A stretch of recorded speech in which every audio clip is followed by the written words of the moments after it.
Hello viewers, welcome to our channel. నేను చరణ్ పరిమి.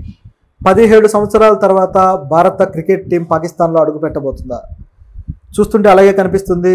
ఈసారి champions trophy పాకిస్తాన్లో జరగనుంది. ఛాంపియన్స్ ట్రోఫీ 2025 అక్కడ జరుగుతుంది. సో దానికి సంబంధించిన షెడ్యూల్ కూడా పాకిస్తాన్ ప్లాన్ చేస్తుంది. అయితే ఈ షెడ్యూల్ ప్రకారం ఇండియా పాకిస్తాన్ వెళ్ళి మ్యాచ్ ఆడాల్సి వస్తుంది. కానీ 17 సంవత్సరాల పాటు ఇండియా పాకిస్తాన్లో అడుగుపెట్టలేదు ఇండియన్ క్రికెట్ టీం. ఇంతవరకు ఒక మ్యాచ్ కూడా అక్కడ ఆడలేదు. దానికి కారణం ఏంటో అందరికీ తెలిసిందే. 2008 నవంబర్ 26న భారతదేశంలో ఒక బీభత్సమైన టెర్రర్ అటాక్ జరిగింది. ఆ ముంబైలో తాజ్ హోటల్ దాడి కావచ్చు, శివాజీ టెర్మినల్లో దాడి కావచ్చు, ఇట్లా ఒక భారీ స్థాయిలో అటాక్ జరిగి దాదాపు 166 మంది చనిపోయారు, ఎంతోమంది గాయాల పాలయ్యారు. ఇంటర్నేషనల్ సెలబ్రిటీస్ సైతం అందులో ఇరుక్కొని చాలా ఇబ్బందులు పడ్డ సందర్భాలు కూడా ఉన్నాయి. సో ఇంత ఘోరమైన ఇన్సిడెంట్ జరిగిన తర్వాత ప్రపంచమంతా నిర్ఘాంతపోయింది. భారతదేశం అయితే అసలు ఆ షాక్ నుంచి తేరుకోలేకపోయింది. ఇందులో ఎంతోమంది ప్రాణాలు కోల్పోయిన తర్వాత భారతదేశం ఒక స్ట్రాంగ్ నిర్ణయం తీసుకుంది. అదేంటంటే పాకిస్తాన్లో ఇక్కడ నుంచి క్రికెట్ టీం, మన ఇండియా టీం క్రికెట్ ఆడేదే లేదు అని చెప్పేసి. సో ఇలాంటి నిర్ణయం తీసుకోవడంతో అది పాకిస్తాన్ క్రికెట్కే దెబ్బ పడింది. మనకైతే ఏ నష్టం జరగలేదు అనుకోండి. సో అప్పటి నుంచి కూడా ఇండియా టీం ఇంతవరకు పాకిస్తాన్లో అడుగు పెట్టింది లేదు, అక్కడ క్రికెట్ ఆడింది లేదు. కానీ ఇతర దేశాల వాళ్ళు వెళ్తున్నారు, ఆడుతున్నారు. పాకిస్తాన్ ఎన్నోసార్లు ఈ విషయం మీద భారతదేశాన్ని కౌంటర్ చేయడానికి ప్రయత్నించింది. మీరు మా దేశానికి వచ్చి ఆడండి, మీరు ఆడకపోతే ఎలా, క్రికెట్ మీరు అన్యాయం చేస్తున్నారు అంటూ ప్రశ్నించడం జరిగింది. అయినా సరే భారత్ వెళ్ళడానికి ఇష్టపడలేదు. నిజానికైతే ఇండియా పాకిస్తాన్ మ్యాచ్లు చాలా పాపులర్. ఇండో పాక్ మ్యాచ్లు, సిరీస్లు చాలా పాపులర్. ప్రతి సంవత్సరం ఇండియా ఒకసారి పాకిస్తాన్ వెళ్ళి ఆడుతుంది, అలాగే పాకిస్తాన్ ఇండియాకు టూర్కి వచ్చి ఆడుతుంది. ఇలా ఎన్నో రికార్డ్స్ చూసాం మనం. సచిన్, షోయబ్ అఖ్తర్ మధ్య వార్ కానీ ఇలాంటివి ఎన్నో చూసాం. కానీ ఎప్పుడైతే ఇది జరిగిందో అప్పటి నుంచి కూడా ఇక వెళ్ళలేదు. ఆ తర్వాత వేరే కంట్రీస్ వెళ్తున్నాయి, వస్తున్నాయి. కానీ 2009లో శ్రీలంక టీం మీద ఉగ్రవాదుల దాడి బీభత్సంగా జరిగింది. ఆ దాడిలో వాళ్ళ బస్సు మొత్తం ధ్వంసమైంది. కానీ శ్రీలంక ఆటగాళ్ళకి ఏం కాకపోవడం అదృష్టం అనమాట. సో అంత బీభత్సం జరిగిన తర్వాత పాకిస్తాన్లో క్రికెటర్లకు సేఫ్టీ లేదు అని చెప్పి ఆలోచనతో ఇతర దేశాలు కూడా అక్కడికి వెళ్ళడం మానేశాయి. అలా మానేసిన తర్వాత మరింతగా పాకిస్తాన్ క్రికెట్ బోర్డు దెబ్బతింది. అయితే అది వాళ్ళు చేసుకున్న స్వయంకృతాపరాధమే.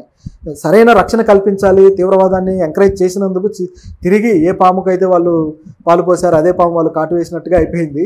సో ఈ విధంగా వీళ్ళు క్రికెట్ నాశనానికి ఈ విధమైన యాక్టివిటీస్ అన్నీ చేయాల్సి వచ్చినట్టుగా కనపడుతుంది అనమాట. అయితే దెబ్బతిన్న తరువాత వీళ్ళు అప్పటికీ కూడా గత కొద్ది రోజుల నుంచి కూడా ఇండియా పాకిస్తాన్ వచ్చి ఆడాలి అంటూ రిక్వెస్ట్ చేయడం జరుగుతూ వస్తుంది. అయితే చాలా కాలంగా ఏ దేశాలు, ఇండియన్స్ అనే కాదు, ఏ కంట్రీ నుంచి కూడా క్రికెటర్స్ ఆ దేశానికి వెళ్ళి టోర్నమెంట్లు ఆడలేదు. ఆ తర్వాత గత కొద్ది కాలంగా 2015-16 టైం నుంచి కూడా ఈ వెస్టిండీస్, అలాగే జింబాబ్వే ఇలాంటి కంట్రీస్ వెళ్ళి ఆడుతున్నారు. ఐ థింక్ అందుకే అనుకుంటా జింబాబర్ అంటూ బాబర్కి ఒక ట్యాగ్ నేమ్ కూడా తగిలిచ్చారు. సో ఈ విధంగా జరుగుతూ వస్తుంది. అయితే ఇప్పుడు ఏమైందంటే గతంలో ఇంతకుముందు 2023 వరల్డ్ కప్ సందర్భంలో కూడా ఇండియా పాకిస్తాన్ ఇండియాలో ఆడలేదు.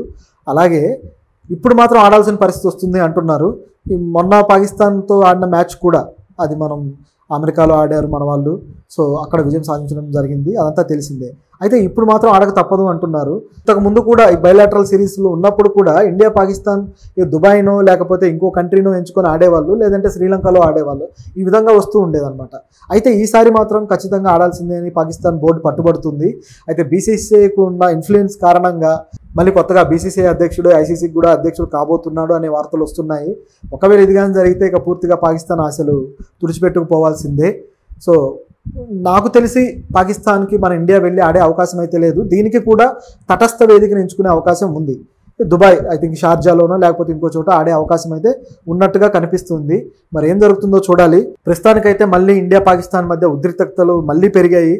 ఈ ఉగ్రవాదుల దాడులు కాశ్మీర్లో జరుగుతూ ఉన్నాయి. గత 2 రోజులుగా అవే వార్తలు వస్తున్నాయి. మన ఇండియన్ గవర్నమెంట్, మన రక్షణ శాఖ మంత్రి కూడా బాగా సీరియస్ అయ్యారు. రాజ్నాథ్ సింగ్ ఎలాగైనా సరే వీళ్ళ మీద ప్రతీకారం తీర్చుకుంటామంటూ ఆయన కూడా వ్యాఖ్యలు చేయడం జరిగింది. సో ఇంత కాన్ఫ్లిక్ట్ నడుస్తున్నప్పుడు, ఇంత ఫైర్ జరుగుతున్నప్పుడు ఇప్పుడు ఇలాంటి నిర్ణయాలు తీసుకోవడం బీసీసీఐకి అయితే సాధ్యం కాదు. ఖచ్చితంగా మన వాళ్ళ సేఫ్టీ ముఖ్యం కాబట్టి ఈ శ్రీలంక వాళ్ళ మీద జరిగినట్టుగా మన వాళ్ళ మీద జరిగితే అది ఎంత పెద్ద నష్టానికి దారితీస్తుందో ఇంకా ఊహించలేమన్నమాట. సో మన వాళ్ళనైతే మన బీసీసీఐ అవకాశం ఇవ్వదు. ఖచ్చితంగా తటస్థ వేదికల్లో ఆడతారు. పాకిస్తానే బుద్ధి తెచ్చుకోవాలి. తన క్రికెట్ని కానీ తన దేశాన్ని కానీ కాపాడుకోవడం కోసం వాళ్ళు చేయాల్సిన పని ఏంటంటే ముఖ్యంగా టెర్రరిజంని కంట్రోల్ చేయడం. కాశ్మీర్లో ఏమో టెర్రరిస్టులను పంపి యుద్ధం చేయించి అక్కడ నానా బీభత్సం చేసి, బ్లాస్టులు చేసి, తుపాకీ కాల్పులు చేసి సామాన్యుల మీద, అన్యాయంగా వాళ్ళ ప్రాణాలు పొట్టన పెట్టుకుంటారు. ఇటువైపు ఏమో వచ్చి క్రికెట్ ఆడండి, మనందరం సహృద్భావంతో ఆడదాం, క్రికెట్ అనేది ఇండియా పాకిస్తాన్ స్నేహానికి గుర్తు, ఆప్యాయతకి గుర్తు అని చెప్పేసి పిచ్చివాగుడంతా వాగుతారనమాట. నిజంగా అలాంటి సందర్భం, అలాంటి సహృద్భావం వాళ్ళకు ఉంటే వాళ్ళు చేయాల్సిన పని ఏంటంటే టెర్రరిజాన్ని కంట్రోల్ చేయడం. అది కానీ జరిగితే మిగతా అన్నీ సవ్యంగానే జరుగుతాయి. గతంలో వాజ్పేయి గవర్నమెంట్లో కూడా ఇండియా పాకిస్తాన్కి రాకపోకలు రోడ్డు మార్గాన్ని మూసేసినప్పుడు వాజ్పేయి తానే స్వయంగా ఒక బస్సును కేటాయించి ఇండియా పాకిస్తాన్కి ఆయన బస్సులో పాకిస్తాన్ దాకా ప్రయాణించడం జరిగింది. ఇంత చేశారు అంటే ఇండియా పాకిస్తాన్తో స్నేహాన్ని ఎప్పుడూ కూడా కోరుకుంటూనే ఉంటుంది.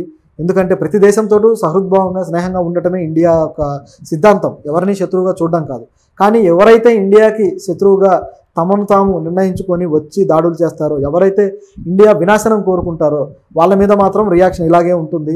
బీసీసీఐ ఇప్పటిదాకా అయితే మంచి నిర్ణయమే తీసుకుంది. ఇక మీదట కూడా బీసీసీఐ ఫస్ట్ స్టాండ్ మన ఆటగాళ్ళ రక్షణ అయ్యే ఉంటుంది.